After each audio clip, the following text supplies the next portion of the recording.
Okay, verse 20 or chapter 27. Sorry, not verse. Get those confused sometimes. I apologize. Chapter 27 of Genesis, we're getting into the further story of Esau and Jacob as Isaac is getting older. Now Esau and Jacob are going to start to take the ideas and the control of the family, the fortune, what happens, those kinds of things. And we start to get into that struggle of, while technically Esau's the oldest, but Jacob's been the more righteous. So how is this dynamic going to work out? Again, a strong contrast between what the world believes is important and what God believes is important. It's a good analogy we can get from Esau and Jacob in this story. So Rebekah guides Jacob in seeking blessings. Remember, she saw a vision. She had that revelation given to her when she was pregnant with twins of what was going to happen. So she has some ideas in her mind about the specialness of Jacob. Jacob is blessed to have dominion and rule over peoples and nations. Esau hates Jacob and plans to slay him.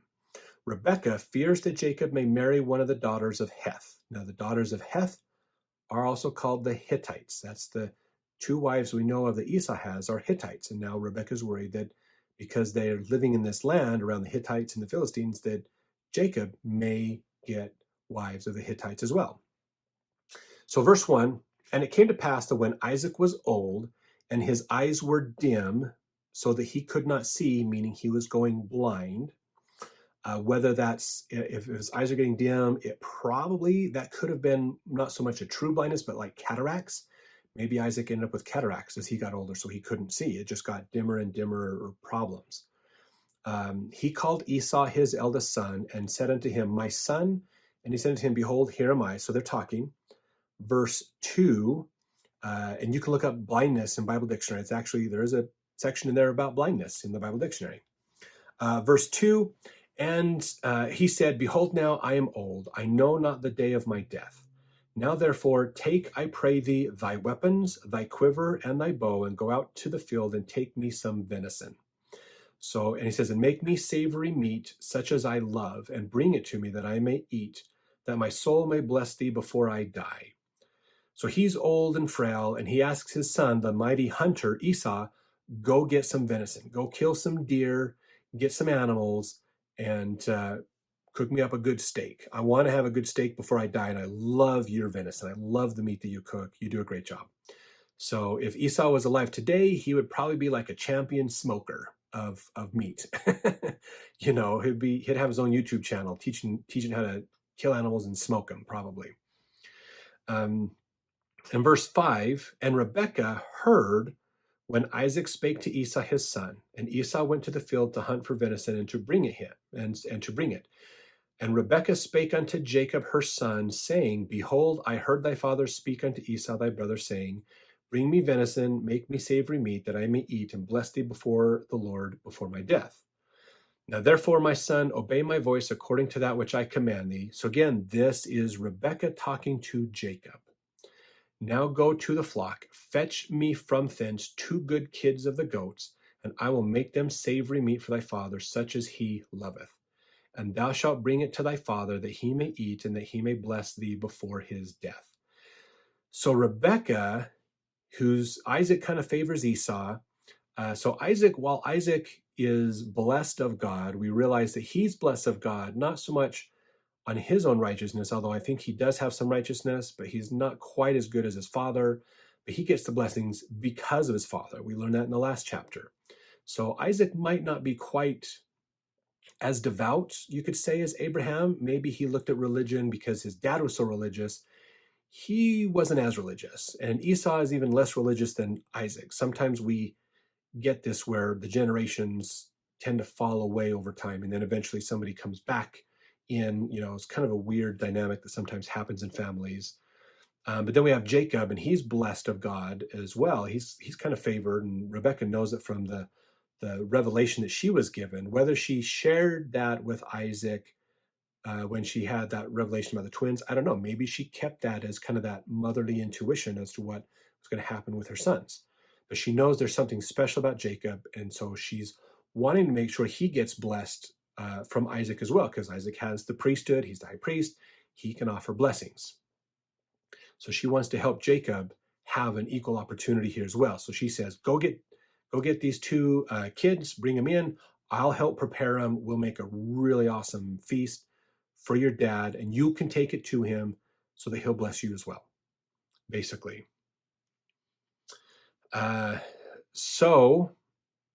Jacob, this is verse 11. Jacob said to Rebekah, his mother, behold, Esau, my brother, is a hairy man, and I am a smooth man. So Esau had a lot more hair on him. Jacob didn't have as much hair on him.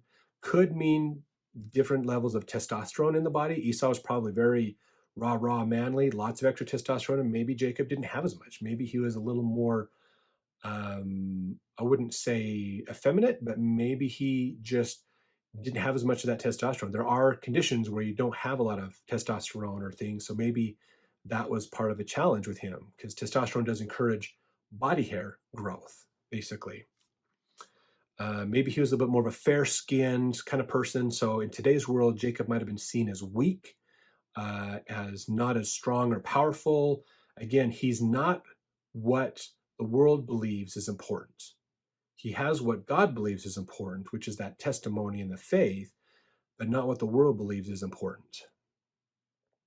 So verse 12, my father peradventure will fail me, and I shall seem to him as a deceiver, and I shall bring a curse upon me and not a blessing. So Jacob's going, okay, but what if dad finds out it's me he's blessing and not Esau?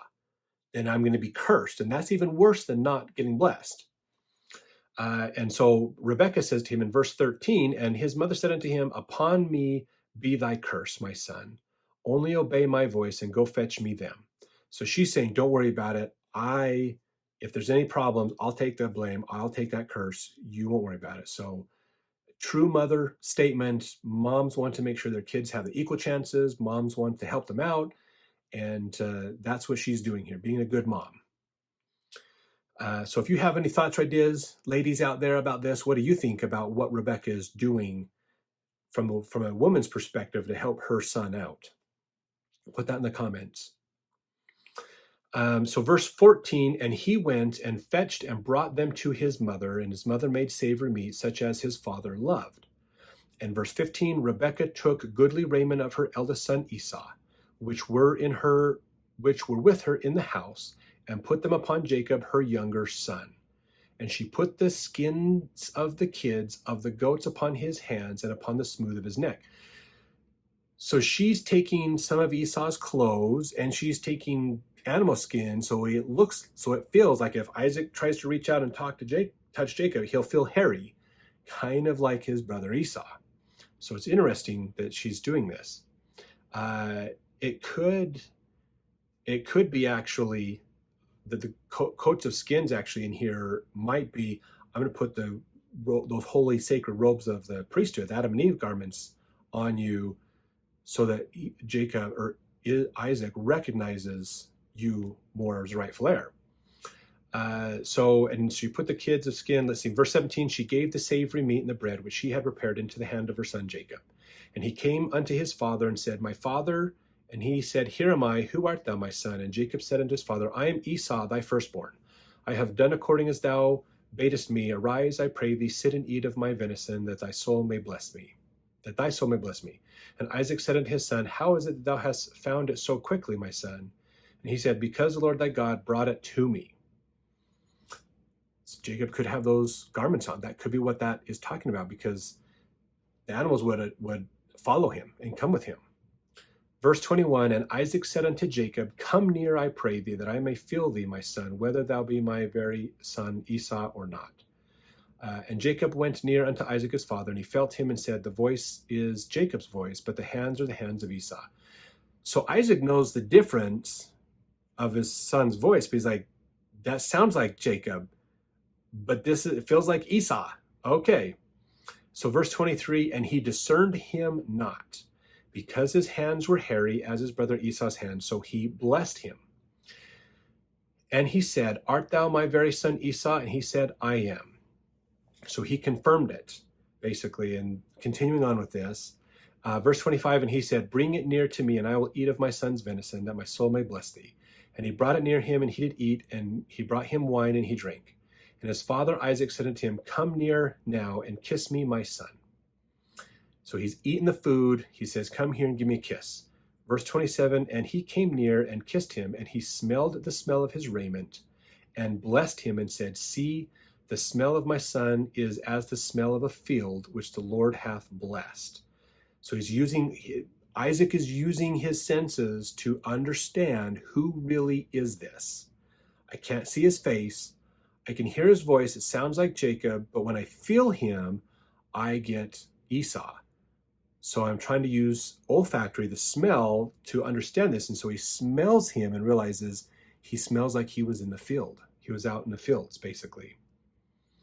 Verse 28, and therefore God give thee of the dew of heaven, dew is in Bible Dictionary, by the way, and the fatness of the earth, and plenty of corn and wine. So this is the blessing, basically. He's giving him the plenty, saying that God will bless you with abundance. 29, let people serve thee, and nations bow down to thee. Be Lord over thy brethren, and let thy mother's sons bow down to thee. Cursed be everyone that curseth thee, and blessed be he that blesseth thee. Now you remember, Rebekah was told in a revelation that she got that the one son would be strong, one would not, the younger would be the ruler to the elder would be the servant, basically. And that's the blessing that he just got in here, basically in verse 29. Now verse 30, and it came to pass as soon as Isaac had made an end of blessing Jacob, and Jacob was yet scarce gone out from the presence of Isaac his father, that Esau his brother came in from his hunting. So no sooner had Jacob left that Esau comes in now, basically, to the tent. Verse 31, and he also had made savory meat, and brought it unto his father, and said unto his father, Let my father rise, and eat of his son's venison, that thy soul may bless thee. And Isaac his father said unto him, Who art thou? And he said, Well, I am thy son, thy firstborn Esau. And Isaac trembled very exceedingly, and said, Who? Where is he that hath taken venison, and brought it me, and I have eaten of all before thou camest, and have blessed him? Yea, and he shall be blessed. So he's going, wait a minute, so who was the first, if you're Esau, who was the first person I just blessed, and I ate their food? So this is verse 34, and when Esau heard the words of his father, he cried with a great and exceeding bitter cry, and said unto his father, Bless me even also, O my father. So Esau is realizing Jacob got the blessing that was supposed to be, that Isaac wanted to give to Esau. He said in here, Thy brother came with subtlety, and hath taken away thy blessing. So that's Isaac going, but I already blessed your brother with the blessing, basically. In verse 36, and he said, Is not he rightly named Jacob? For he hath supplanted me these 2 times. He took away my birthright, and now, behold, he hath taken away my blessing. And he said, Hast thou not reserved a blessing for me? So Esau is now saying, This is the second time I've been scammed by my brother. So he's pretty mad. He's pretty upset that he lost his birthright, which we know was probably those garments, those coats of skin that Esau would have worn, that Nimrod had and things. Jacob wore them as well, and said that I used those to help get the animals, basically. And so Isaac thought that was Esau that he was kissing, but it was Jacob, actually. So he gave Jacob the birthright, or that right to the priesthood, and then gave him this blessing of abundance as well. And so Esau's pretty mad now with what's going on. Verse 37, so Esau basically said in verse 36, do you have another blessing? Do you have other blessings you could give me? So verse 37, and Isaac answered and said unto Esau, Behold, I have made him thy Lord, and all his brethren have I given to him for servants, and with corn and wine have I sustained him. And what shall I do now unto thee, my son? So he's saying, I've already kind of blessed Jacob with everything. So verse 38, and Esau said unto his father, Hast thou but one blessing, my father? Bless me even also, O my father. And Esau lifted up his voice and wept. So he's really pleading, I want a blessing too. Do you have anything you can bless me with? Any type of stuff you could do for me as well? And he's really frustrated and upset.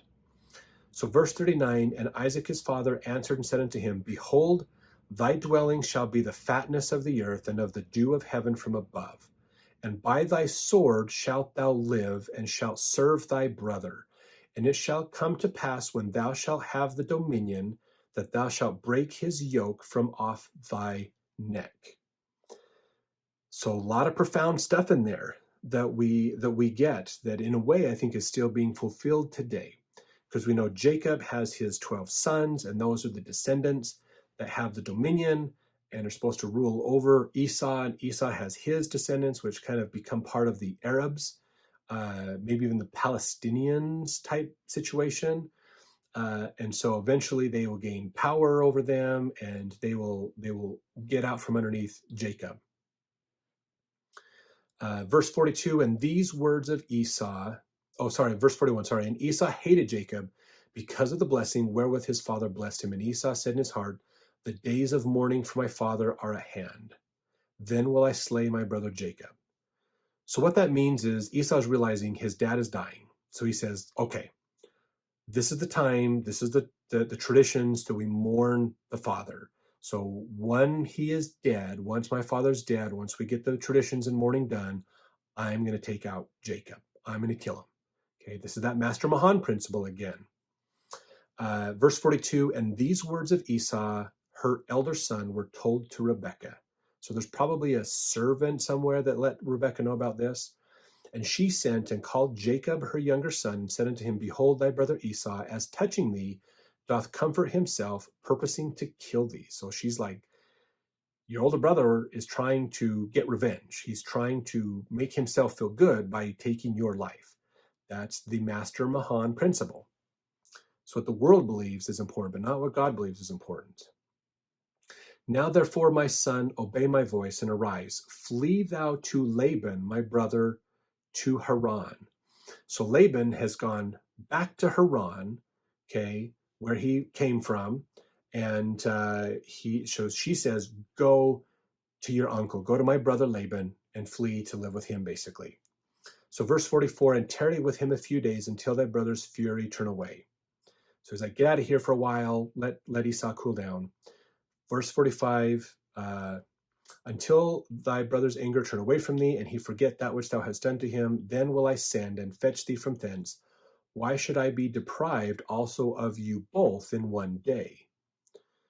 So she doesn't want to lose her sons, basically. This isn't going to be a good thing. So she says, go up to live with him, and when Esau comes down, this blows over, then I'll have you come back. So verse 46, and Rebekah said to Isaac, so Isaac hasn't died yet, I am weary of my life because of the daughters of Heth, the Hittites. If Jacob take a wife of the daughters of Heth, such as these which are of the daughters of the land, what shall my life do me?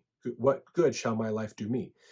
So she's telling Isaac, look, I'm really concerned that Jacob's going to follow Esau's footsteps and marry the Hittite women. I don't want that to happen. We both don't want that to happen. So we need to do something about this. So this is her excuse. This is her way of getting Jacob out of the area, basically, which, I mean, I guess there's kind of a nice double benefit to it. She saves his life, but then also gets him out of the area so he doesn't marry a Hittite. So it probably works out.